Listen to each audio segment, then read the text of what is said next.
నమస్తే, నేను Kishore. Welcome to talking point.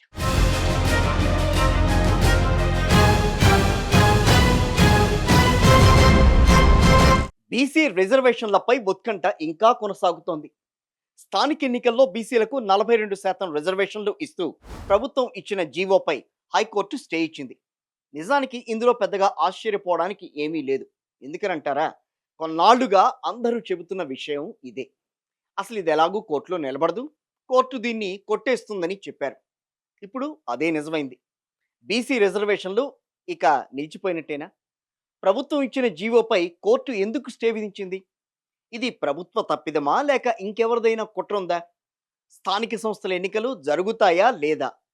దీనిపైనే ఇవాల్టి మన టాకింగ్ పాయింట్.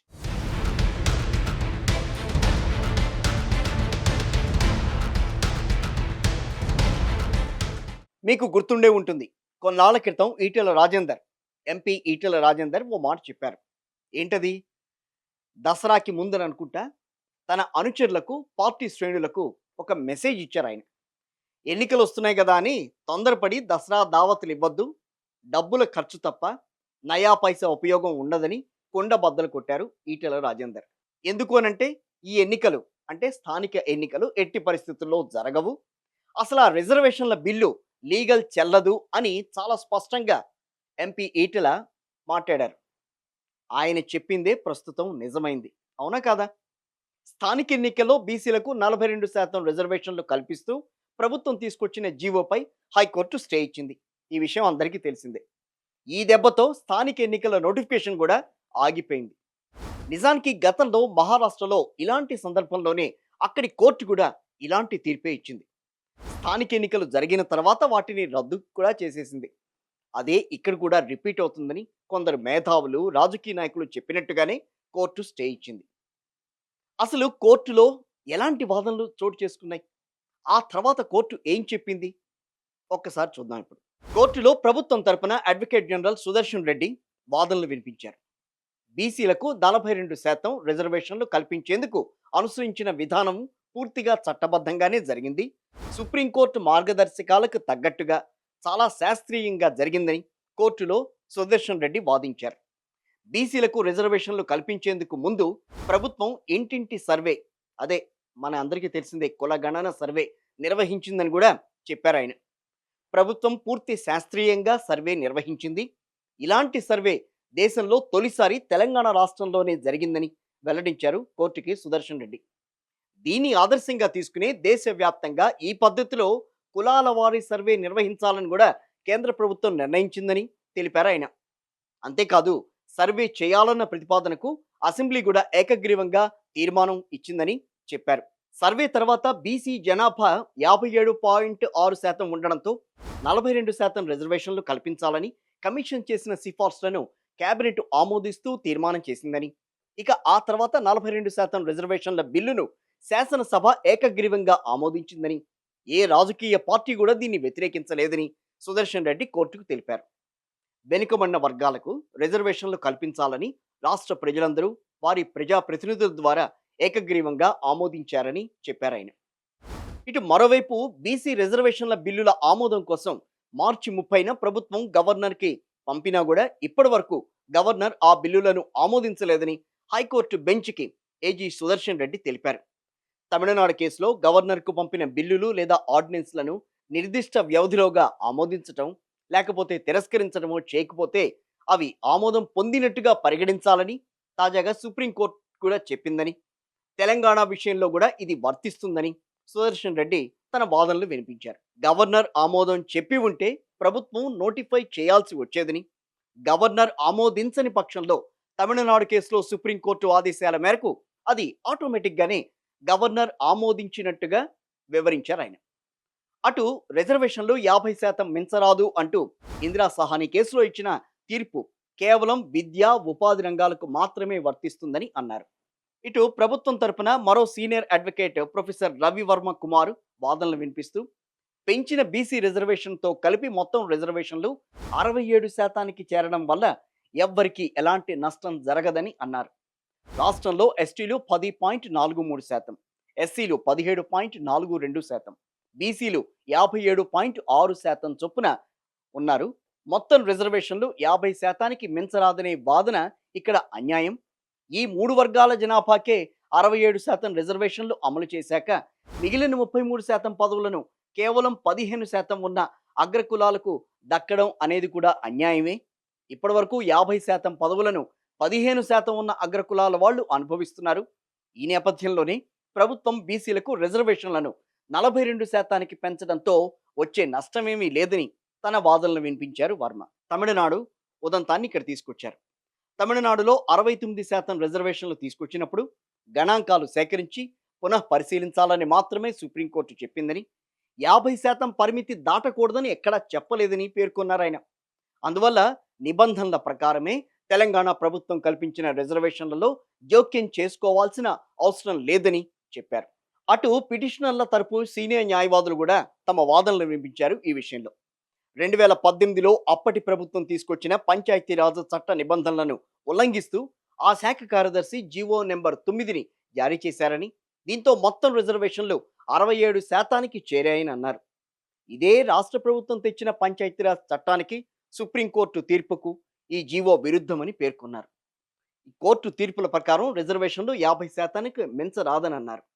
రిజర్వేషన్లు 50% దాటితే ఏమవుతుంది?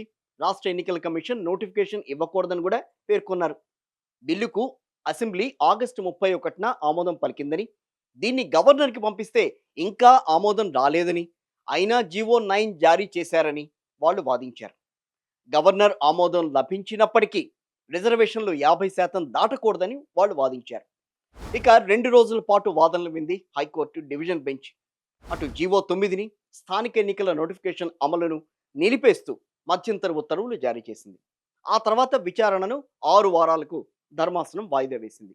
సో మొత్తానికి ఇది కోర్టులో జరిగిన వాదనలు. ఈ పిటిషన్ను విచారించిన కోర్టు ప్రభుత్వ జీవోపై స్టే ఇవ్వడంపై అటు పొలిటికల్ సర్కిళ్లలో కానీ, లీగల్ సర్కిల్స్లో కానీ ఎవరికీ పెద్ద ఆశ్చర్యం కలిగించలేదు. అసలు ఇలా జరుగుతుందని చెప్పి కూడా చాలామంది ముందే ఊహించారు. రిజర్వేషన్లు 50% దాటవద్దని రాజ్యాంగంలో రాసి ఉందా అన్నది ఇప్పుడు అందరిలో మెదులుతున్న ప్రశ్న. నిజమే కదా, 50% దాటకూడదు అని చెప్పి ఎక్కడైనా రాజ్యాంగంలో ఉందా అని అందరూ ఆలోచించడంలో, ఒకేసారి నోటిఫికేషన్లు జారీ చేశాక కోర్టులు స్టే ఇవ్వలేవు కదా. అది కూడా ప్రభుత్వం పంపించిన బిల్లు గవర్నర్ దగ్గర పెండింగ్లో ఉంది. ఆ బిల్లు గవర్నర్ ఆమోదానికి పంపించి కూడా నెల రోజులైంది. అంటే నెలలైంది, నెల రోజులు కాదు, చాలా నెలలైంది. ఆగస్టులో జరిగింది కాబట్టి సో సెప్టెంబరు, అక్టోబరు. ఇలాంటి టైంలో ఏం చేయాలో గతంలోనూ సుప్రీంకోర్టు ఒక తీర్పు ఇచ్చింది. ఏదైనా ఒక బిల్లు ఉందనుకోండి, అది ఆమోదం పొందకుండా లేదా తిరస్కరించకుండా అది పెండింగ్లో ఉంటే కనుక దాన్ని ఆమోదించినట్టుగానే భావించాలి అన్నది సుప్రీంకోర్టు తీర్పు. మరి 6 నెలల గడువు తీరితే అమలు చేసుకోవచ్చు కదా. ఈడబ్ల్యూఎస్ 10% రిజర్వేషన్లు కలిపితే ఆల్రెడీ 50% పరిమితి కూడా దాటినట్టే కదా అన్నది ఇక్కడ కొందరు వాదిస్తున్నారు. ఇది రాష్ట్రంలోని 56% బీసీ ప్రజల యొక్క హక్కులకు విఘాతం కలిగిస్తుంది, వాళ్ళ ఆత్మ గౌరవాన్ని దెబ్బతీస్తుంది. ఎందుకు మీకు ఆదరబాదరగా స్టే ఇవ్వవలసి వచ్చిందని చెప్పి రాష్ట్ర వ్యాప్తంగా దీని మీద భారీ మూల్యం చెల్లించుకోవాల్సి వస్తుందని హెచ్చరిస్తున్నాం. బీసీ లాంటి ఇంత చిన్న చూప బీసీలకు మేము ముఖ్యమంత్రి పదవులు వాళ్ళకి, మంత్రి పదవులు వాళ్ళకి, అన్ని వాళ్ళకి లేక లేక ఒక అవకాశం వచ్చి సర్పంచులు వస్తే వాటిని కూడా భరించకపోవడం, వాటిని కూడా ఓర్వలేకపోవడం అనేది చాలా దుర్మార్గం. కాబట్టి తప్పనిసరిగా ఈ సమాజం బీసీల సత్తా ఏంటిదో ఈసారి చూపెడతాం. సరే, 50% రిజర్వేషన్లు దాటకూడదని 1992 Indira Sahani versus union of ఇండియాలో సుప్రీంకోర్టు తీర్పిచ్చింది. సో సుప్రీంకోర్టు తీర్పును దాటి హైకోర్టు ముందుకు వెళ్లే పరిస్థితి అయితే లేదు. మరి నోటిఫికేషన్పై ఎందుకు స్టే ఇచ్చినట్లు? అదేనండి, స్థానిక సంస్థలకు సంబంధించిన నోటిఫికేషన్ మీద ఎందుకు స్టే ఇచ్చారు అనంటే, నోటిఫికేషన్లు వచ్చిన తర్వాత కోర్టు స్టే ఇవ్వకూడదని కూడా ఎక్కడా లేదు. అది న్యాయబద్ధం కాదని భావిస్తే స్టే ఇచ్చే అధికారం కోర్టుకి ఉంది ఇక్కడ. ఇక ఈడబ్ల్యూఎస్ రిజర్వేషన్కు సంబంధించినంటారా, వాటికి అసలు కులం ప్రాతిపదికనే కాదు, మిగిలిన 15% కేవలం ఓసీలకి కాదు, అవి ఓపెన్ సీట్లు. గతంలో బీఆర్ఎస్ కూడా ఈ 50% పరిమితిని లీగల్గా వచ్చే ఇబ్బందులను దృష్టిలో పెట్టుకుని 2018లో తెలంగాణ పంచాయతీరాజ్ చట్టాన్ని తీసుకొచ్చింది. సో అప్పుడు బీఆర్ఎస్ 50% రిజర్వేషన్‌కు సంబంధించి ఒక కీలకమైన నిర్ణయం తీసుకొని తదనుగుణంగా ముందుకెళ్ళింది అప్పుడు. ఇది కాకుండా చాలామందికి ఇప్పుడొస్తున్న ప్రశ్న ఏంటనంటే, అసలు తమిళనాడులో 69% రిజర్వేషన్‌లు ఎలా అమలవుతున్నాయి అని అంటున్నారు. ఇక్కడ గాని, మరికొన్ని ఇతర రాష్ట్రాల్లో గాని 50% అమలు చేయటానికే నానా తంటాలు పడుతున్నారు. అయితే అక్కడ తమిళనాడులో మాత్రం 69% రిజర్వేషన్‌లు ఎలా అమల్లో ఉన్నాయి? అది కూడా సుప్రీం కోర్ట్ ఇచ్చిన పరిమితిని కూడా దాటి అమలు చేస్తున్నారు గదా! ఇది వాళ్ళ వరకే ఏ రకంగా సాధ్యమైంది అనేది ఇక్కడ ఉత్పన్నమవుతున్న ప్రశ్న. అయితే అది మనకెందుకు ఇబ్బందులొస్తున్నాయి? మరి అలా అమలు చేద్దామంటే ఇక్కడెందుకు ఇబ్బందులొస్తున్నాయి? అనే డౌట్‌ని గూడా వ్యక్తం చేస్తున్నారు. నిజమే గదా! అటు తమిళనాడులో బీసీలకు 30%, ఎంబీసీలకు అంటే అత్యంత వెనుకబడిన తరగతులకు 20%, ఎస్సీలకు 18%, ఎస్టీలకు 1% అంటే మొత్తం మీద 69% రిజర్వేషన్‌లు అమలవుతున్నాయి. ఇక బీసీల రిజర్వేషన్‌లలోనే అంతర్గతంగా ముస్లింలకు గూడా 3.5% రిజర్వేషన్‌లు అమలవుతున్నాయి. ఇదెలా సాధ్యమైంది? అక్కడ సాధ్యమైంది ఎవరు? ఎలా సాధ్యం చేసింది ఎవరు అనంటే అప్పటి ముఖ్యమంత్రి జయలలిత. దివంగత జయలలిత. సుప్రీం కోర్ట్ తీర్పును దాటి 69% రిజర్వేషన్‌లు అమలు చేసేందుకు అప్పటి ముఖ్యమంత్రి జయలలిత అప్పట్లో ఏకంగా కేంద్ర ప్రభుత్వంతో మాట్లాడి ఈ రిజర్వేషన్‌లను 9వ షెడ్యూల్‌లో పెట్టించారు. అంటే న్యాయ సమీక్షలకు ఏమాత్రం తావు లేకుండా చేశారు ఆ రోజున. ముఖ్యమంత్రి జయలలిత, అప్పటి ముఖ్యమంత్రి జయలలిత కేంద్రంలో పివి నరసింహారావు నేతృత్వంలోని కాంగ్రెస్ ప్రభుత్వంపై గట్టిగా రాజకీయ ఒత్తిడి తీసుకొచ్చి ఈ రిజర్వేషన్లు అమలయ్యేలా ప్లాన్ చేశారు. మరి ఈ విషయాలన్నీ ఇప్పుడున్న కాంగ్రెస్ ప్రభుత్వానికంటే రేవంత్ సర్కార్‌కి తెలీవా? తెలుసు. ఇవన్నీ తెలియకుండానే జీవో జారీ చేసుంటారా?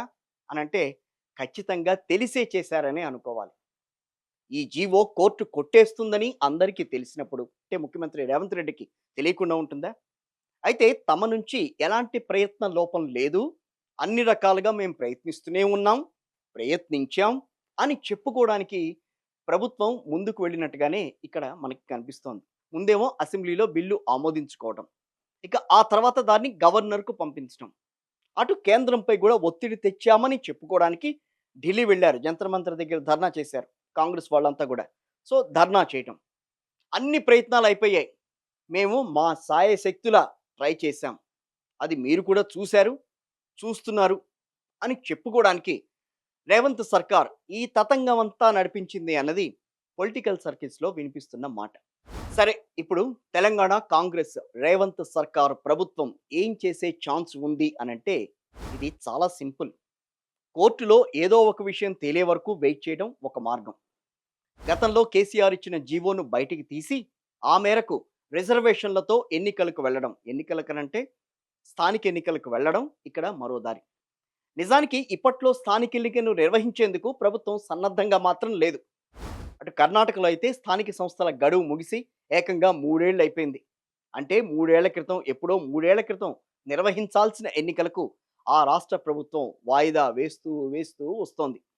ఇప్పుడు ఇక్కడ కూడా అంటే అక్కడ కాంగ్రెస్ పార్టీ, ఇక్కడ కూడా కాంగ్రెస్ ప్రభుత్వమే. ఇక్కడ కూడా సర్పంచుల కాల పరిమితి ముగిసిపోయి 2 ఏళ్ళు అవుతోంది. సర్పంచులను పక్కన పెట్టి అధికారులతో పాలన నడిపిస్తోంది ప్రభుత్వం.